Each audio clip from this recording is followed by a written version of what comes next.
Steelers Nation, this week rolls in with that familiar feeling of unfinished business, the kind that sticks with you no matter quanto tempo, tenna pasado. Everyone remembers what went down on that trip to Cincinnati, not just because of the tight score, but because of the way the whole thing spiraled. It felt like watching the opposing offense run a rehearsal with no resistance, like someone had quietly flipped the difficulty setting without warning. A quarterback who hadn't been in their system for long stepped onto the field and looked completely at ease, firing passes all over the place as if he had been running that playbook for a decade. His timing with the wideouts was almost unsettling, especially with Jamar Chase turning every target into a highlight reel moment, hauling in pass after pass as if he had magnets in his gloves. Higgins added his own fireworks, and to top it off, a running back who barely had name recognition outside of Cincinnati suddenly exploded for more than 100 yards, breaking loose for a long touchdown that left the entire defense spinning. Everyone walked out of that stadium shaking their heads, unable to understand what exactly had happened. And look, it's true that the defense has had some rough stretches this year, but nothing reached the level of confusion and frustration that came out of that matchup. So here we are again, staring at the same opponent, wondering if this time the story can be different. Stopping that offense outright is something almost nobody has managed this season. All you have to do is glance at their last couple of games.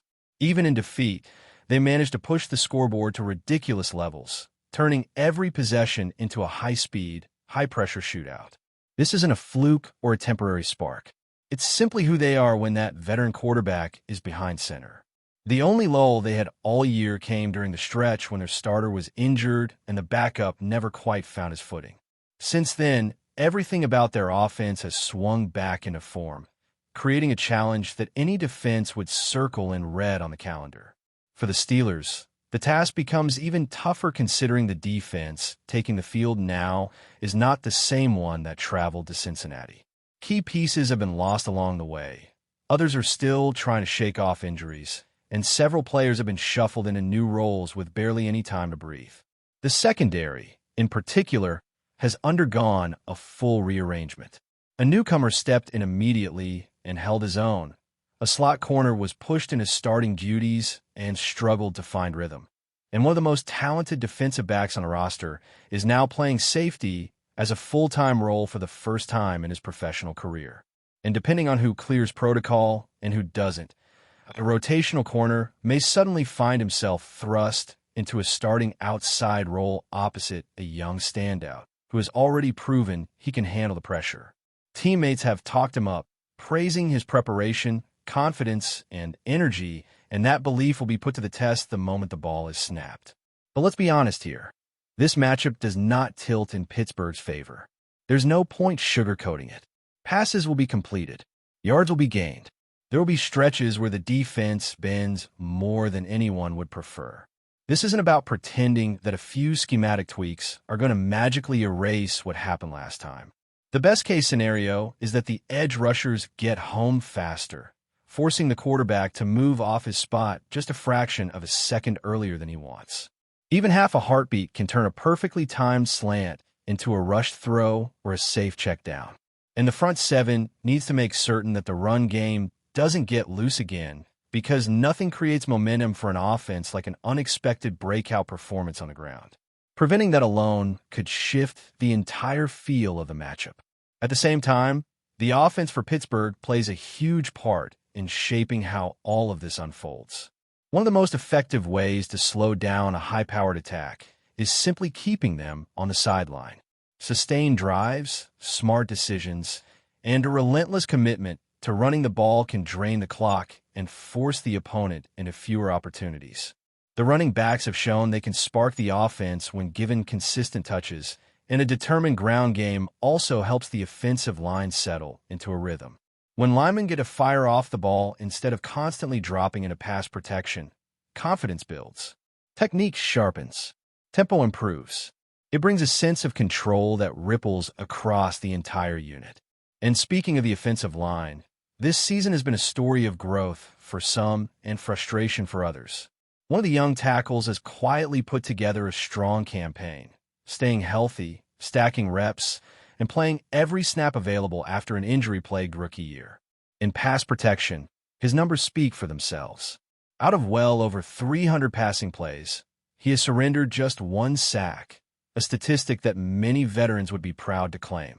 He knows he still has work to do in the run game, and he has said as much, but the improvement is evident week by week. On the opposite side, things haven't been as steady. While the line overall has trended upward, his performance has lagged behind, sparking the kind of debates every fan base understands. When one link in the chain struggles, especially at a position as visible as tackle, the noise grows quickly. It's understandable. The entire offense depends on stability up front, and when that stability wavers, it becomes impossible not to notice. These storylines are all swirling around as the team prepares for this rematch. The defense knows how explosive the opponent can be. The offense knows how much of the burden falls on their shoulders to dictate the tempo. And the fan base, well, they're stuck between realism and hope. Realism says the matchup is tough, the injuries matter, and the opponent is rolling. Hope says maybe, just maybe, this is the week things click defensively, that the pressure ramps up, that the quick passes aren't quite as free, and that the Steelers can turn this into a fight instead of a replay of that nightmare afternoon. And with everything building toward kickoff, that question hangs in the air again. The same one everyone has been asking since the schedule revealed the rematch. Can they keep this one under control long enough to give themselves a real shot? Because nobody in Pittsburgh wants to relive what happened in Cincinnati. And this game offers the chance to flip the script, even if the path to doing so is as narrow as it gets.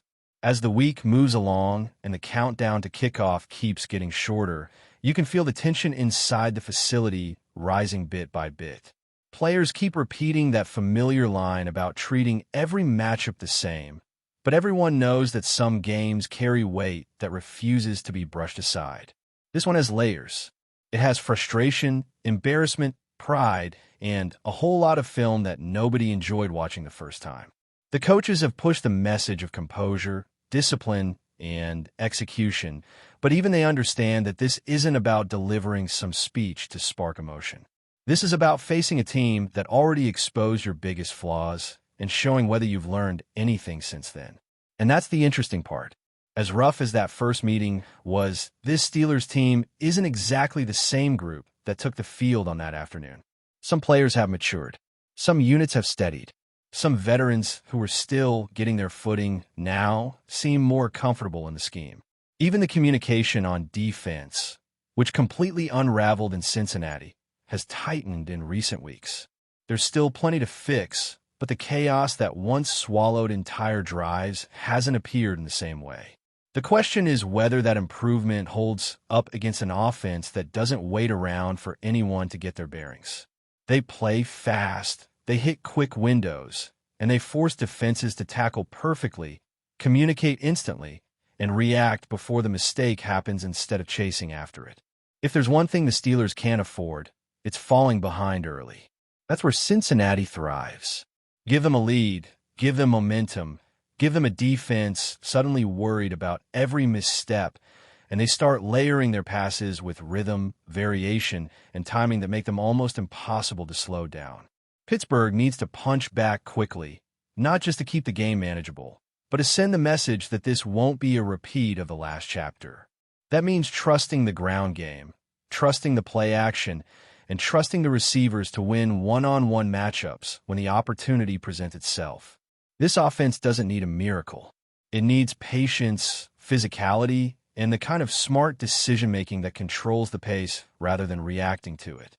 A lot of eyes will naturally fall on the quarterback. This season has been full of moments where he shows exactly what he can be, followed by stretches where the rhythm disappears. Consistency is the mountain every young quarterback has to climb, and with a defense on the other side that loves to capitalize on hesitation, this becomes a major test. He doesn't have to throw for a ridiculous number of yards or force passes into windows that aren't there. He just needs to be efficient, patient, and aggressive only when the defense finally overcommits. If he can do that, it opens the door for the offense to control long stretches of the game and keep Cincinnati searching for adjustments instead of attacking freely. And then there's the emotional factor, something nobody ever wants to admit plays a role, but it always does. That last matchup left the defense angry, embarrassed, and frustrated in ways they hadn't experienced all season. You can hear it in the way players talk about that afternoon. They felt disrespected, not intentionally, but by the sheer ease with which Cincinnati moved the ball. Competitive players hate that feeling more than anything. They don't need to say it out loud. You can see it in their posture during practice reps, the extra burst out of breaks, the insistence on perfecting every assignment. This isn't about revenge. It's about regaining a sense of identity. A defense that gets pushed around usually responds one of two ways. It collapses completely, or it comes out swinging with a sharper edge. Pittsburgh is banking on the latter. The coaching staff knows it too. They've simplified certain responsibilities, cut unnecessary rotations, and asked players to lean into what they do best instead of trying to build a flawless blueprint. You can't play scared against an offense like this. You can't sit back and hope they make mistakes. They don't. You have to be disruptive. You have to dictate. And even if not every decision works, even if they still hit some explosive plays, the important thing is forcing them out of their comfort zone. The worst outcome would be giving them the same clean pockets, the same easy slants, the same rhythm throws that fueled their entire performance in that first matchup. As game day inches closer, the conversation outside the facility keeps circling back to the same narrative. The matchup looks lopsided.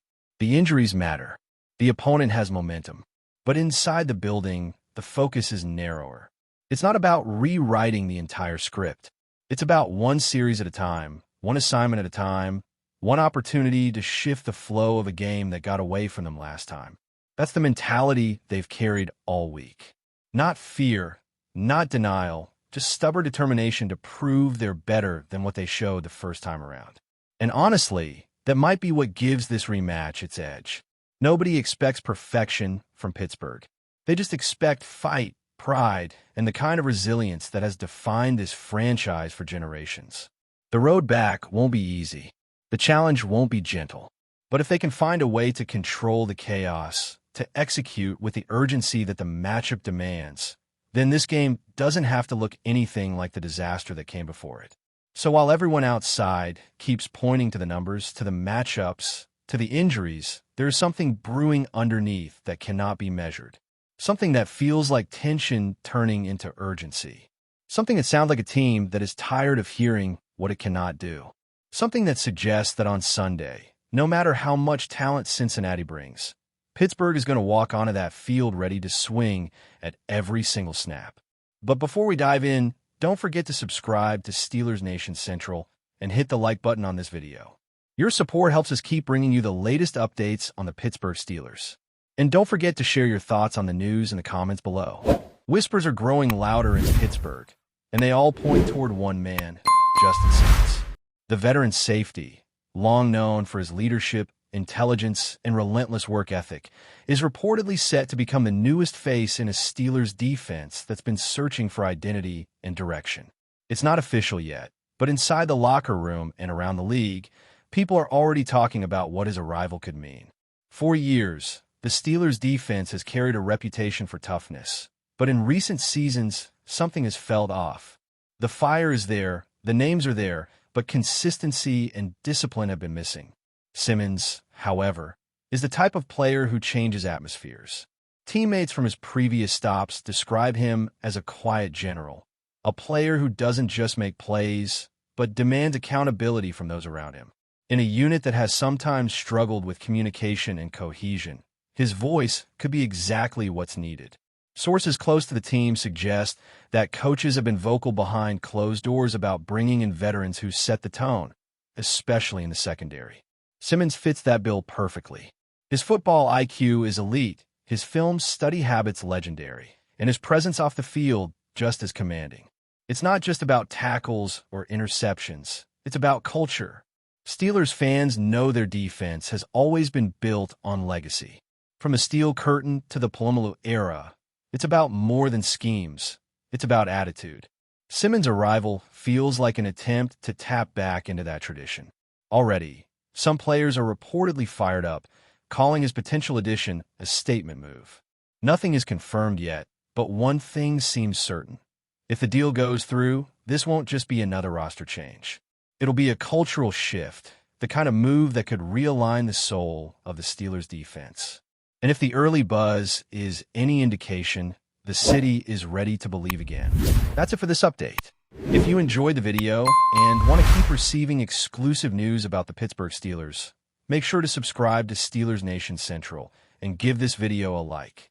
We always look forward to hearing your comments and opinions. See you in the next video.